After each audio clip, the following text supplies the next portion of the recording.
Differential equation इस topic के ऊपर हमारे लेक्चर्स चल रहे हैं, और अगर आप देखोगे तो स्पेसिफिक लीनियर इक्वेशन वाला जो टॉपिक है दोस्तों, इसके ऊपर थर्ड लेक्चर है।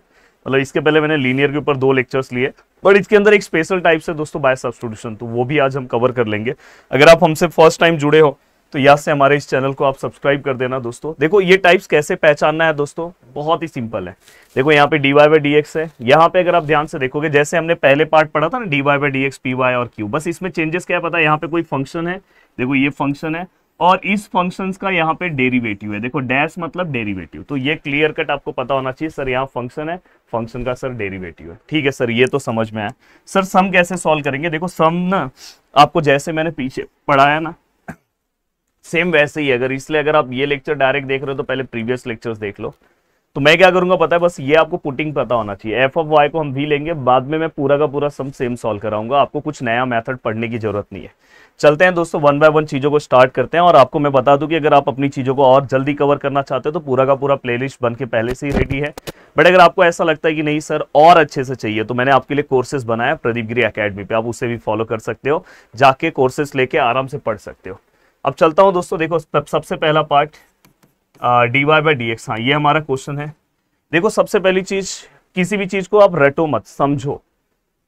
यहां पे अगर आप ध्यान से देखोगे, जब हम इक्वेशन लिखते हैं dy बाई डी एक्स, यहाँ पे लिखते हैं पी वाई और यहाँ पे लिखते हैं दोस्तों q, तो आपको मैंने क्या बोला था, p और q कौन से टर्म में रहेगा दोस्तों, x के टर्म में रहेगा, ये मैंने आपको बोला था। तो यहाँ पे p और q x के टर्म में, मतलब बस यहाँ पे x होना चाहिए, ये टर्म नहीं होना चाहिए। तो ये इसलिए हम क्या करेंगे, पूरे इक्वेशन को इससे डिवाइड करेंगे। अब देखो मैं पूरे इक्वेशन को इससे अगर जब डिवाइड करूंगा तो देखो मैं यहाँ पे लिखूंगा, ये देखो यहाँ पे अगर मैं cos स्क्वायर एक्स से, तो यहाँ पे देखो divide above equation by cos square y। ठीक है सर। अब यहाँ पे अगर मैं ध्यान से देखूं तो यहाँ पे अगर आप डिवाइड करोगे तो क्या आएगा, 1 अपॉन cos स्क्वायर y, ये क्या होगा दोस्तों dy बाई डी एक्स। ये क्या होगा दोस्तों, अगर आप यहाँ पे देखोगे तो x है, यहाँ पे क्या है साइन ऑफ 2y है, यहाँ पे अगर हम डिवाइड करेंगे तो ये क्या है cos स्क्वायर y, और यहाँ पे अगर हम डिवाइड करेंगे तो x cube cos square y है, यहाँ पे अगर हम डिवाइड करेंगे तो ये भी क्या है cos स्क्वायर y। ठीक है सर, ये पूरा का पूरा पार्ट समझा। अब ये पूरा का पूरा पार्ट समझने के बाद ये वाला पार्ट इससे कैंसिल। ठीक है सर, समझ में आया।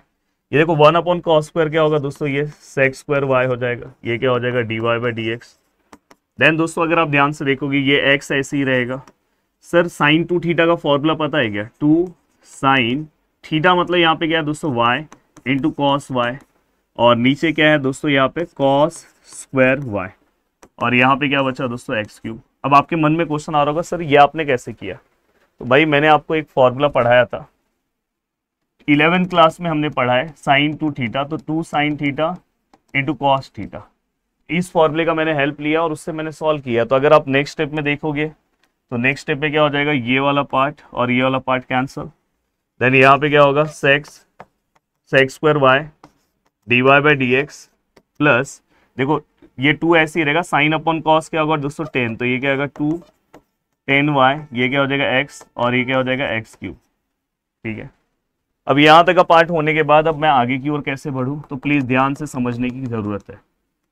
अब देखो दोस्तों मैं यहाँ पे ये वाले पार्ट को रफ कर रहा हूँ। ठीक है सर, आपने रफ कर दिया। अब जैसे ही आप इस पार्ट में पहुंचोगे तो आपको एक चीज़ का तो हिंट मिल गया दोस्तों। हिंट आपको क्या मिला है, वायर आ रहा है। हिंट आपको दोस्तों अगर आप ध्यान से देखोगे तो एक चीज़ का क्या मिला है कि सर यहाँ पे जो पार्ट है ना उसका यहाँ पे डेरिवेटिव है, मतलब देखो 10y का डेरिवेटिव क्या होगा सेक स्क्वायर वाई, मतलब सर ये इसी टाइप का सम है। सर टाइप तो समझ में आ गया, अब सर आगे क्या करें, तो सर ने क्या बोला था आगे आपको क्या करना है, 10y को क्या पुट करना है v। अब आप इसको डिफ्रेंशिएट करो, differentiate with respect to x, 10y का क्या आएगा दोस्तों सेक स्क्वायर वाई, और यहाँ पे v का, हाँ अब एक और चीज विथ रिस्पेक्ट टू x है पर यहाँ पे y आया, इसलिए आपको extra term dy by d x लेना होगा, ये याद रखना। यहाँ पे भी अलग टर्म है तो इसलिए हम क्या लेंगे d by d x of क्या लेंगे दोस्तों v। अब ये पूरा का पूरा पार्ट हो गया। ठीक है सर, ये पूरा का पूरा पार्ट समझ में आया बहुत अच्छे से। अब नेक्स्ट स्टेप में हम क्या करेंगे दोस्तों, देखो d v by d x है, तो देखो यहाँ पे ये जो पार्ट है मैं इसको इक्वेशन नंबर फर्स्ट दे रहा हूँ और मैं यहाँ पे लिखूंगा फ्रॉम इक्वेशन फर्स्ट। अब मैं यहाँ पे क्या चेंजेस करने वाला हूँ प्लीज ध्यान से समझो। इक्वेशन नंबर फर्स्ट में ये जो डिपार्टमेंट है ना दोस्तों इसको चेंज कर दूंगा। ये देखो ये पूरा है, ये देखो यहाँ इसका इक्वल टू क्या है d v by d x. तो यहाँ पे मैं क्या लिखूंगा dv/dx। ठीक है सर। आगे का सर ये देखो 2 है, ठीक है। 10y मतलब क्या है दोस्तों, v है, और यहाँ पे क्या आएगा दोस्तों x, और इक्वल टू क्या आएगा दोस्तों x³। ठीक है, मैंने ऐसे बना दिया। अब दोस्तों हमेशा याद रखना, ये देखो ये dv/dx है, हमेशा ये ऊपर जो टर्म है, जैसे यहाँ पे y आता था तो y अपन लास्ट में रखते थे, वैसे ही आपको v लास्ट में रखना, तो ये 2x साथ में रखना, v यहाँ पे और यहाँ पे x³। अब आपको मैं अगर नेक्स्ट पेज पे अगर मैं इसको लिखूं तो आपको क्या मिला है दोस्तों, dv/dx प्लस 2x और यहाँ पे v है, और यहाँ पे क्या है दोस्तों x³। जो आपका पिछला इक्वेशन था वही मैंने सेम रखा। ये इक्वेशन इसकी तरह मैच हो रहा है कि नहीं दोस्तों, देखो dy/dx plus py which is equal to q। अब आपका पीछे की तरफ पूरा का पूरा सम हो गया, तो मतलब ये सम अगर आपको आया पेपर में तो अच्छे खासे मार्क्स के लिए आएगा सॉल्व करने के लिए। अब दोस्तों यहाँ पे अगर आप ध्यान से देखोगे तो p which is equal to क्या आएगा दोस्तों 2x, q which is equal to क्या आएगा दोस्तों x³। ठीक है सर, ये तो समझ में आ गया। अब सर इसके बाद क्या निकालते हैं, इंटीग्रेटिंग फैक्टर्स। कैसे निकालेंगे सर, e⁻, यहाँ पे क्या आएगा p, यहाँ पे क्या आएगा दोस्तों dx, क्योंकि पीछे dx है, तो e⁻, यहाँ पे p मतलब क्या आएगा दोस्तों 2x और dx। तो हम e⁻² बाहर लेंगे और यहाँ पे x ऑफ dx लिखेंगे, देन e⁻² ऐसे ही रहेगा, x का इंटीग्रेशन क्या आएगा x²/2, देन ये 2 कैंसल, देन e⁻, यहाँ पे क्या आएगा दोस्तों x²। ठीक है सर, ये भी समझ में आ गया। अब ये वाला पार्ट अगर आपको समझ में आ गया है तो आपको अब क्या करना चाहिए दोस्तों, देखो अब यहां तक का पार्ट होने के बाद अब नेक्स्ट हम क्या निकालते हैं, जनरल सॉल्यूशन। जनरल सॉल्यूशंस कैसे फाइंड आउट करेंगे, यहाँ पे हम क्या लिखते हैं, जो ये टर्म रहता है, यहाँ पे हम अगर y रहता तो y लिखते थे, पर यहाँ पे इस बार v है तो v लिखेंगे, इनटू यहाँ पे क्या आएगा दोस्तों इंटीग्रेटिंग फैक्टर्स, यहाँ पे क्या आएगा दोस्तों q multiply by integrating factors, यहाँ पे क्या आएगा dx, और यहाँ पे क्या आएगा दोस्तों प्लस c।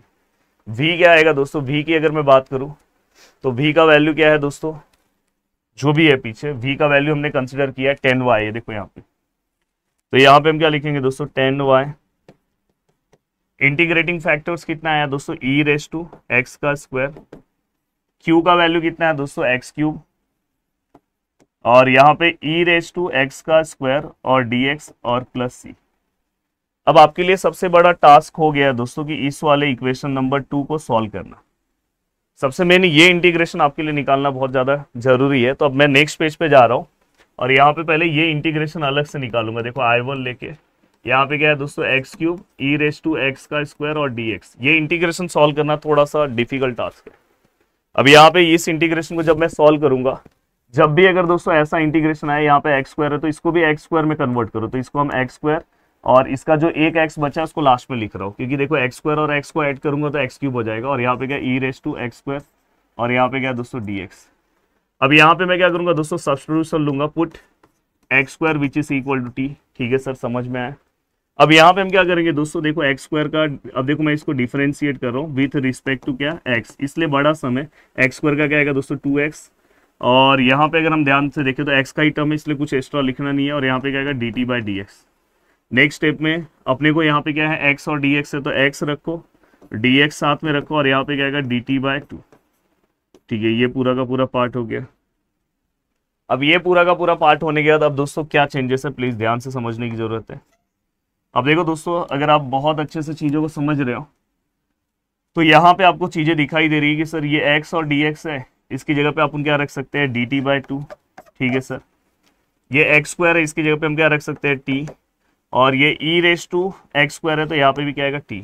तो देखो इतने डेंजर इंटीग्रेशन को इतने सिंपल में हमने कन्वर्ट किया, और ये आपको आना चाहिए। अगर ये आप नहीं कर पा रहे हो तो बहुत डेंजर होगा, और ये इंटीग्रेशन कहीं ना कहीं आपको पूरे मैथ में मिलने वाला ही है।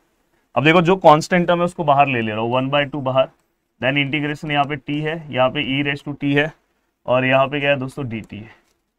अब यहाँ पे अगर मैं 1/2 रखूँ, ठीक है दोस्तों, ये वाले इंटीग्रेशन को आप डायरेक्ट सॉल्व कर सकते हो, इसमें कोई आपको u × v रूल लेने की जरूरत नहीं है।